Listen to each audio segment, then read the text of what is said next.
আসসালামু আলাইকুম। Suman take YouTube চ্যানেলের পক্ষ থেকে আপনাদেরকে আবারও স্বাগতম। তো আজকে নতুন আরেকটি ভিডিও নিয়ে আপনাদের সামনে হাজির হলাম।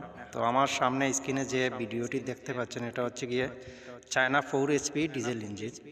তো এই ইঞ্জিনের সমস্যাটি হচ্ছে গিয়ে আপনার ক্র্যাঙ্কশ্যাফট ভেঙে গেছে।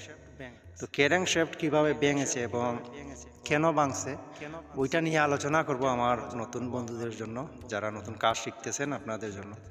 তো এই ভিডিওর প্রথম পার্ট, মানে এটা হচ্ছে গিয়ে প্রথম পার্ট। আপনার আমি এখন খুলে নেব, বইটা সম্পূর্ণ খুলে দেখাবো আপনাদেরকে কেন সেটা ভাঙলো, আপনাদের সামনে আলোচনা করব। আপনারা ভিডিওটি স্কিপ না করে সম্পূর্ণ দেখবেন। তো দেখলে নতুন যারা অনেক কিছু বুঝতে পারবেন এবং কাজও মানে আপনারা পরিপূর্ণ শিখতে পারবেন। আমি মনে করি আপনারা সম্পূর্ণ ভিডিওটি দেখা উচিত। তো এই যে ইঞ্জিনটি দেখতেছেন এটা প্রায় আজ থেকে 2 মাস আগে আমি একবার কাজ করে দিয়েছিলাম হেডের মধ্যে কাজ করে। তো হেডে কাজ করার পর আপনার ইঞ্জিন ভালোই চলছিল। তো হঠাৎ করে আমাকে ফোন দিলেন যে এরকম আমার ইঞ্জিনের এই জাম হয়ে গেছে, আমি এখন তুমি আসো, এসে দেখো কি হয়েছে। তো আমি আসলাম, এসে দেখলাম যে আপনার সত্যি জাম হয়ে গেছে। তো আমার কাছে মনে হচ্ছিল প্রথমে যে হয়তো মোবিল সিজ করেছে বা মোবিল ফেল দিয়ে তারপরে ইঞ্জিন জাম হয়ে গেছে, হয়তো ক্যাচার নষ্ট হয়ে গেছে। আমি এটা মানে ডিপ্রেশনের মধ্যে পড়ে গেছিলাম। এসে দেখলাম যে মোবিলও ঠিক আছে, মোবিলের কোনো কমতি নেই। তারপরে কি করলাম, আমি ইঞ্জিনটি খুললাম। ইঞ্জিন খোলার পরে আমি দেখলাম যে ক্যারেং আপনার এক সাইড দিকে আর কি, যেমন যে ক্যারেঙ্গের উইটের সাইড দিকে একদমই 2 টুকরো হয়ে গেছে ভেঙে। তো এটা ভেঙে যাওয়ার কারণ হচ্ছে কি আপনার আমার এই যে ইঞ্জিনের যে হাউজিং আছে ওই হাউজিং কাভারটি একদমই ডিল ছিল। ওখানে আপনার 5টি নাট থাকে, ওই নাটের আপনার উপরের অংশের যে 3টি নাট আছে ওই 3টি নাট একদমই ডিল ছিল। তো ওইখানে আপনার ক্র্যাঙ্কশ্যাফটটি আপনার গজে গজে চলছিল, মানে হাফ ডাউন হয়ে চলছিল। তারপরে ইঞ্জিনের ক্র্যাঙ্কশ্যাফটটি ভেঙে গেছে। তো 4 HP চায়না ডিজেল ইঞ্জিনের ক্র্যাঙ্কশ্যাফট কেন ভাঙে এটাও আপনাদেরকে বলি। প্রথমত হচ্ছে গিয়ে আপনার যদি প্রচুর লোডে পড়ে যায় বা অতিরিক্ত লোডে পড়ে তাহলে আপনার ক্র্যাঙ্কশ্যাফট ভেঙে যাবে। দ্বিতীয়ত হচ্ছে গিয়ে আপনার যদি এই এখানে 63/8 2টি বিয়ারিং থাকে, যদি বিয়ারিং নষ্ট হয়ে যায় তারপরে আপনার ক্র্যাঙ্ক ভেঙে যায়। আর তৃতীয়ত হচ্ছে আপনার যদি হাউজিং কাভার নষ্ট থাকে, যেটা এই যে বিয়ারে 63/8-এর যে হাউজিং কাভার ওটা যদি নষ্ট থাকে তাহলে আপনার ক্র্যাঙ্কশ্যাফট ভেঙে যায়। তো অনেক জায়গায় আছে আপনার এই কয়েকদিন পরই ক্র্যাঙ্কশ্যাফট ভেঙে যায়। আমি একটা ইঞ্জিন কাজ করছিলাম, ওইটা নাকি 3বার ক্র্যাঙ্ক চেঞ্জ করা হয়েছে। পরে আমি গিয়ে এখানে আপনার রুটটি ভেঙে দিয়ে আসলাম, হাউজিং কাভার চেঞ্জ করে নতুন হাউজিং কাভার এবং নতুন বিয়ারিং নতুন ক্র্যাঙ্কশ্যাফট দিয়ে আসছি। ইনশাল্লাহ প্রায় 5 থেকে 6 মাস হয়ে গেছে, কোনো ক্র্যাঙ্কশ্যাফট এখনও ভাঙে নাই বা ইঞ্জিন ভালোই চলতেছে। তো মালিকের সাথে যদিও দেখা হয় উনি আমার মানে বলেন যে ভালোই চলতেছে, কোনো সমস্যা নেই। তো আমার নতুন বন্ধুদেরকে আমি সাজেস্ট করব, যদিও এরকম ক্র্যাঙ্কশ্যাফট হঠাৎ করে ভেঙে যায়, তো যদি কোনো রোগ না থেকেও ভেঙে যায় তো সেটা বুঝতে হবে যে আপনার ইঞ্জিন লোডে পড়ে গেছিলো, অতিরিক্ত লোড হয়ে গেছিলো ইঞ্জিনের মধ্যে, যে পাম্প বড় হয়ে গেছিলো বা ফুল রানিংয়ে ইঞ্জিন চলতেছিল। তো এই কারণে আপনার ক্র্যাঙ্কশ্যাফট ভেঙে যেতে পারে, তো লোডের কারণেও ভাঙে। আর দ্বিতীয়ত হচ্ছে গিয়ে আপনার যদি দেখেন যে সব কিছুই ঠিক আছে, মানে আপনার হঠাৎ করেই ভেঙে গেছে, আর খোলার সময় আপনি রুটটি পেয়ে যেতে পারেন যে হাউজিং কাভারের সাইড দিয়ে আপনি রুট পেয়ে যাবেন। আমি মনে করি যে কোনো সময় আপনারা ইঞ্জিন খোলার আগে কেন এই জিনিসটি হলো, আমার নতুন বন্ধুদেরকে বলবো যে আপনি যখন ইঞ্জিন খুলবেন তো খোলার সময় আপনি বুঝে নেবেন যে এই জিনিসটি কেন হলো, কী কারণে এই রুটটি আসলো। আপনারা আগে রুগের পিছনের ব্যাকগ্রাউন্ডটি আপনারা বের করবেন, তাহলেই আপনারা কাজে এই পরিপূর্ণ তৃপ্তি লাভ করতে পারবেন। আপনার কাজটিও ভালো হবে, আপনি কোনো সমস্যার মধ্যে পড়বেন না, সব সময় মানে আপনার কাছে সহজই হবে কাজটি। তো অনেক জায়গায় আমরা বুঝি না, আমাদের নতুন যারা আছেন কাজের শুধু খুলিয়ার লাগিয়ে নেই, কিন্তু রূপ যে এই জিনিসটি কেন হলো ওইটা আমরা দেখি না।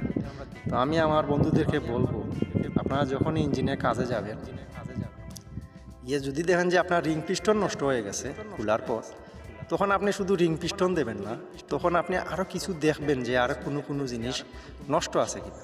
তো এই আপনি এক জায়গায় কাজে গেছেন, কাজে যাওয়ার পর দেখলেন যে 15 দিন হয় নাই লাইনার পিস্টন রিং দেওয়া হয়েছে, কিন্তু ওই লাইনার পিস্টন রিং আবার নষ্ট হয়ে গেছে, মোবিল খাচ্ছে। তখন আপনি বুঝতে হবে যে এত অল্প সময়ে নতুন এই লাইনার পিস্টন কিট সেট এত নতুন আর এত তাড়াতাড়ি দ্রুত শেষ হয়ে গেল, নষ্ট হয়ে গেল কেন, সেটাও আপনাকে বুঝতে হবে। তো সেটা কেন নষ্ট হয়, বেশিরভাগ ক্ষেত্রে আপনার নষ্ট হবে এয়ার ক্লিনার যদি না থাকে, এয়ার ক্লিনারের কারণে নষ্ট হয়ে যায়। দ্বিতীয়ত হচ্ছে গিয়ে মোবিল যদি খারাপ থাকে তাহলে আপনার এইরকম নষ্ট হবে।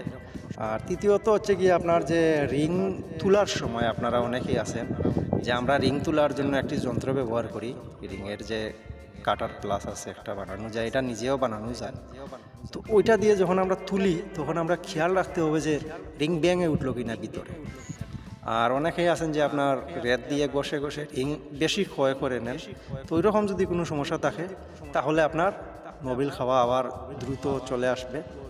তো সব সময় আপনারা চেষ্টা করবেন যে আপনার ওয়েল রিং যেটা আছে ওইটা একদম পারফেক্টলিভাবে কাটবেন, যাতে একটু বেশি না হয়। যদি বেশি হয়ে যায় তাহলে সমস্যা। ওয়েল রিংটাকে একটু জাম রেখেই আপনারা দিবেন, আমি মনে করি সবচাইতে ভালো।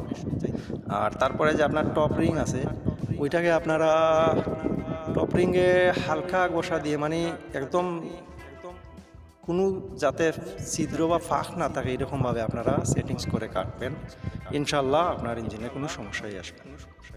তো আমি এখন এই ক্র্যাঙ্কশ্যাফটটি বের করবো, ভাঙা ক্র্যাঙ্কশ্যাফট আপনারা দেখবেন কিভাবে ভাঙলো। আর এই ভিডিওর যে ফিটিংস পার্ট আপনারা পাবেন এই ভিডিওর ডিসক্রিপশন বক্সে পাবেন। আমি পরবর্তীতে ইঞ্জিন ফিটিংস করে আপনাদেরকে দেখাবো কিভাবে আমি ওই ইঞ্জিনের ক্র্যাঙ্কশ্যাফট ফিটিংস করলাম।